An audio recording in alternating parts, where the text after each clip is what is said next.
Gateway of Guwahati Assam రాష్ట్రంలో ఇటీవలే ప్రారంభమైనటువంటి ఈ గేట్వే ఆఫ్ గువాహటి గురించి ప్రత్యేకంగా మాట్లాడాల్సిన అవసరం ఉంది. ఇది భారతదేశంలోనే మొట్టమొదటి రివరైన్ టెర్మినల్గా కూడా మనం చెప్పొచ్చు. ఇక్కడ టీ షేప్ టెర్మినల్ మనకు కనిపిస్తుంది. మరీ ముఖ్యంగా అది రివరైన్ ఫ్లోటింగ్ టెర్మినల్ కావడం విశేషం. భారతదేశంలో ఇప్పటివరకు ఇలా రివరైన్ ఫ్లోటింగ్ టెర్మినల్ లేదు అంటే నమ్మి తీరాల్సిందే. ఇటీవలే కేంద్ర మంత్రి నిర్మలా సీతారామన్ ఈ టెర్మినల్ని ప్రారంభించడం జరిగింది. ప్రస్తుతం మనం అక్కడే ఉన్నాం. మనం చూస్తున్నాం గేట్వే ఆఫ్ గువాహటికి సంబంధించిన ఎంట్రన్స్ మనం చూడొచ్చు. ఇక్కడ నుంచి అస్సాం రాష్ట్రాన్ని ప్రధానంగా మనం చూసినట్లయితే నది ఆధారిత సంస్కృతి ఇక్కడ ప్రధానంగా ఎక్కువగా మనకు కనిపిస్తూ ఉంటుంది. ఎందుకంటే బ్రహ్మపుత్ర నది అస్సాం రాష్ట్రాన్ని రెండు భాగాలుగా విడదీస్తూ మధ్యలోంచి వెళ్తున్నటువంటి పరిస్థితి ఉంటుంది. ఈ నేపథ్యంలోనే బ్రహ్మపుత్ర నదికి ఉత్తర భాగం కావచ్చు, దక్షిణ భాగాన్ని కలుపుతూ ఈ యొక్క బ్రహ్మపుత్ర ఏదైతే గౌహతి టెర్మినల్ని ఏర్పాటు చేయడం జరిగింది. దీన్నే గేట్వే ఆఫ్ గౌహతి కూడా పిలుస్తూ ఉంటారు. అయితే ఇది ప్రధానంగా అత్యంత కీలకంగా మనం చూసినట్లయితే కనుక రవాణాని, పర్యాటకం, వీటితో పాటుగా import and export, public transportation ఇలా ప్రధానమైనటువంటి అనేక అంశాలను దృష్టిలో పెట్టుకొని ఈ టెర్మినల్ని ఏర్పాటు చేయడం. ఇది అత్యాధునికమైనది కూడా మనం చెప్పొచ్చు. ప్రస్తుతం మనం చూస్తున్నాం టికెట్ కౌంటర్. ఈ టికెటింగ్ సైతం ఇక్కడ అందుబాటులో ఉంది. ఎవరైతే ఇక్కడికి వచ్చి ఈ జెట్టి ద్వారా ఫెరీ సర్వీసెస్ని తీసుకోవాలనుకుంటారంటే దక్షిణ భాగం నుంచి ఉత్తర భాగానికి లేదా ఉత్తర భాగం నుంచి దక్షిణ భాగానికి రావాలనుకున్నాను. ప్రధానంగా మనం బ్రహ్మపుత్ర నదికి దక్షిణ భాగం అంటే గౌహతి సిటీలో ఉన్నాం. ఈ గౌహతి సిటీలో మనం ఈ టెర్మినల్ని చూస్తూ ఉంటాం. అందుకే దీన్ని గేట్వే ఆఫ్ గౌహతి కూడా చెప్తూ ఉంటారు. అయితే ఈ టెర్మినల్లో టికెట్ కౌంటర్ మొత్తం 4 కౌంటర్స్ కూడా మనకు కనిపిస్తున్నాయి. వీటితో పాటుగా వెయిటింగ్ ఏరియా ప్రత్యేకంగా ఏర్పాటు చేయాలి. ఎందుకంటే లాంచ్లో ఏదైతే ఫెరీలు రావడానికి అదేవిధంగా మొత్తం ఫిల్లింగ్కి కొంత సమయం తీసుకుంటుంది. కాబట్టి కొంతసేపు పర్యాటకులు ఎవరైతే ఇక్కడ వస్తున్నారో వాళ్ళు వెయిట్ చేయడానికి వెయిటింగ్ లాంచ్ ప్రత్యేకంగా ఏర్పాటు చేశారు. దీంతో పాటుగా ఎక్కువసేపు ఇక్కడ వెయిట్ చేయాల్సి వచ్చినప్పుడు ఆహారం తీసుకునేందుకు కెఫెటేరియా, అదేవిధంగా పబ్లిక్ అబ్జర్వేటరీ డెక్ కూడా ప్రత్యేకంగా ఏర్పాటు చేసింది. ఎందుకంటే పర్యాటకులు ఇక్కడికి వచ్చినప్పుడు అసలు ఈ ఫెరీలు ఎలా వెళ్తున్నాయి, ఎప్పుడు వస్తున్నాయి, ఎలా ఉంది అనేది గమనించడానికి అండ్ ఈ డెక్ మొత్తాన్ని చూసేందుకు వీలుగా పబ్లిక్ అబ్జర్వేటరీ డెక్, అదేవిధంగా కంట్రోల్ రూమ్ని కూడా ప్రత్యేకంగా ఏర్పాటు చేయడం. అసలు ఏంటి ఈ కంట్రోల్ రూమ్? ఈ బ్రహ్మపుత్ర నదికి రెండు వైపులా, అటు ఉత్తర వైపు కావచ్చు, దక్షిణ వైపులా ఎక్కువ మంది పాపులేషన్ నివసించే కొన్ని సిటీస్ ఉండడం, ప్రధానంగా ఇటు ఏదైతే గౌహతి నగరం ఉందో ఇక్కడ అనేకంగా మార్కెట్, దాంతోపాటుగా విద్యా సంస్థలు ఉన్నాయి. అటు ఉత్తర భాగంలో ఐఐటి లాంటి సంస్థలు ఉన్న నేపథ్యంలోనే విద్యార్థులు కావచ్చు, వ్యాపారులు, సాధారణ పౌరులు ప్రతిరోజు కూడా అటు నుంచి ఇటు నుంచి అటు ప్రయాణం చేయాల్సిన అవసరం ఉంటుంది. అయితే ఇతర నదులతో పోలిస్తే బ్రహ్మపుత్ర నదికి ఒక ప్రత్యేకత ఉంది. వేరే ఏ నది అయినా సరే ఒకటే వేలో ప్రయాణిస్తున్నప్పటికీ కూడా బ్రహ్మపుత్ర నది దాని వేని కొంత మార్చుకోవడము, పైన చాలా ప్రశాంతంగా ఉన్నప్పటికీ కూడా లోపల నది లోపలికి వెళ్ళే కొద్దీ కొంత వేవ్స్ లాంటివి ఉండడం లాంటి పరిస్థితులు ఉంటాయి. దీనివల్ల నదిపైన ప్రయాణం కాస్త ఇబ్బందికరంగా ఉంటుందని చెప్పొచ్చు. మరీ ముఖ్యంగా ఇటు వింటర్స్లో బ్రహ్మపుత్ర నదిలో లోతు తగ్గడం, వర్షాకాలం వస్తే లోతు పెరగడం, ఈ పరిస్థితుల నేపథ్యంలోనే అసలు ఇక్కడ వాటర్లో ప్రయాణం చేయొచ్చా లేదా అనే భయాలు కూడా ఉంటాయి. ఇలాంటి ఇబ్బందులు ఏమీ లేకుండా ఏదైతే వీళ్ళందరికీ కూడా కనెక్ట్ చేస్తూ ఇన్లాండ్ వాటర్ సర్వీసెస్కి సంబంధించినటువంటి ఆర్గనైజేషన్ ఉంది. ఈ ఆర్గనైజేషన్ ద్వారా ఇక్కడ కంట్రోల్ రూమ్ని ఏర్పాటు చేయడం. ఈ కంట్రోల్ రూమ్లో మొత్తం బ్రహ్మపుత్ర నది పైన ఇప్పటివరకు దాదాపుగా 20 ఫెరీలను కూడా ఐడెంటిఫై చేయడం జరిగింది. వాటికి జియో ట్యాగింగ్ సైతం చేస్తూ ఉన్నారు. ఈ మొత్తం ఫెరీల్ని ఏవైతే బోట్స్ ఉంటాయో వాటిని ఈ కంట్రోల్ రూమ్కి కనెక్ట్ చేస్తారు. వాటికి జీపీఆర్ కనెక్టివిటీ ఇవ్వడం, లేదంటే ఇమ్మీడియట్గా ఏదైనా ఇబ్బంది ఏర్పడినప్పుడు సహాయం కోసం పిలిచేందుకు అవసరమైన ఏర్పాట్లు ఆ ఫెరీలు బోట్లో ఏర్పాటు చేయబోతున్నారు.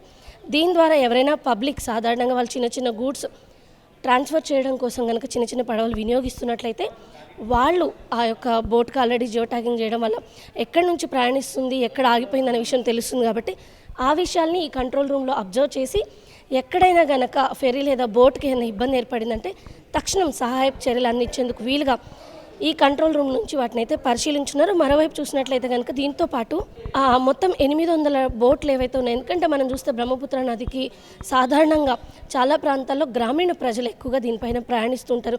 చిన్న నాటు పడవల్లో వాళ్ళు ప్రయాణిస్తూ ఉంటారు. అయితే అలా ప్రయాణం చేసేటప్పుడు వాటికి మెకానికల్ ఇంజిన్స్ అంటే ఎలక్ట్రానిక్ ఇంజిన్స్ ఇవ్వడానికి కాస్త ఇబ్బంది ఏర్పడుతుంది. లక్షల ఖరీదైనటువంటి ఇలాంటి ఇంజన్లు కొనుగోలు చేయడం వాళ్ళకి కష్టం. కాబట్టి 800 ఇంజన్లని ఉచితంగా మొత్తం 100% సబ్సిడీతో ఈ ప్రాజెక్ట్ కింద వాళ్ళకి అందించడం కూడా జరిగింది.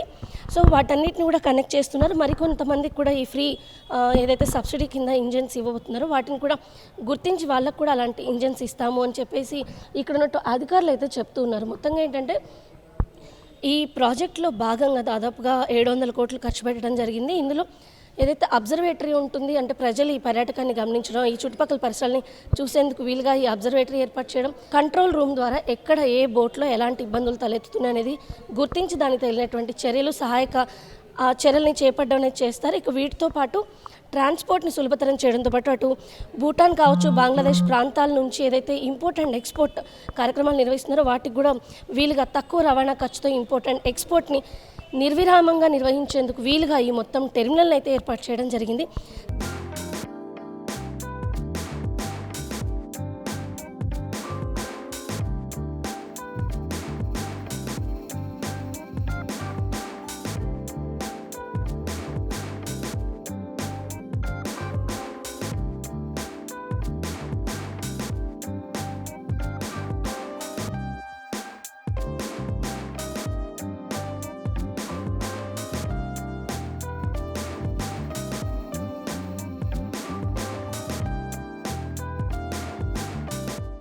It was inaugurated on 7th of December, and Honorable Minister Srimati Sitaraman was here along with our Chief Minister, and the terminal is made, it's a quite passenger-friendly terminal.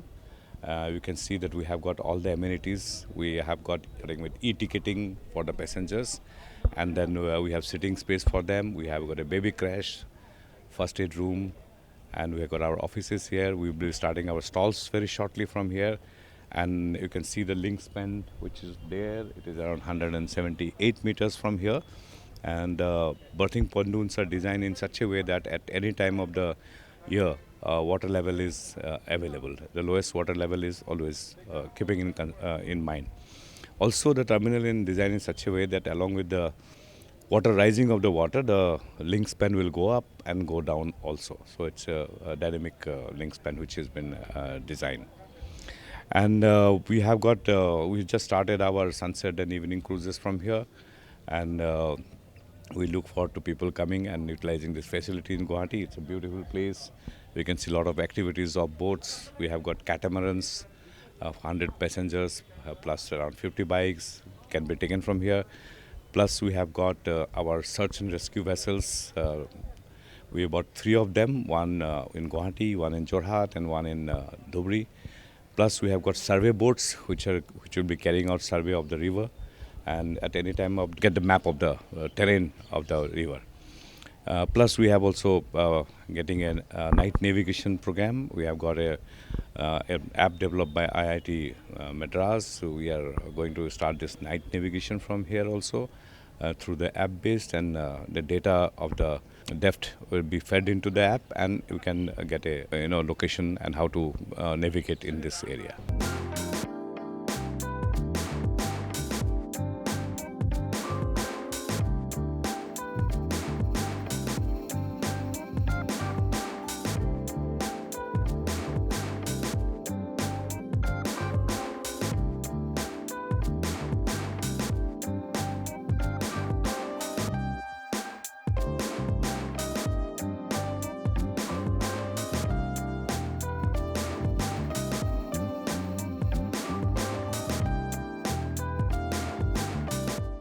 ఇది మొత్తంగా గేట్వే ఆఫ్ గువాహటి టెర్మినల్కి సంబంధించిన విశేషాలు. బ్రహ్మపుత్ర నదికి ఉత్తర దక్షిణ భాగాల్లో ఉన్నటువంటి 2 ప్రాంతాలని కలుపుతూ అటు ట్రాన్స్పోర్ట్ కావచ్చు, అదేవిధంగా ఇంపోర్ట్ అండ్ ఎక్స్పోర్ట్ని ఇంప్రూవ్ చేయడం, టూరిజంకి సంబంధించినటువంటి ఏ విధమైనటువంటి అంటే మొత్తం అభివృద్ధి చేసేందుకు ఈ 3 విభాగాలు ప్రధానంగా అభివృద్ధి చేయడం, అదేవిధంగా సాధారణ ప్రజలకి కావాల్సినటువంటి రవాణా సౌకర్యాలను కల్పించేందుకు ఏర్పాటు చేసినటువంటి ఈ టెర్మినల్కి విశేష స్పందన అయితే లభిస్తుంది.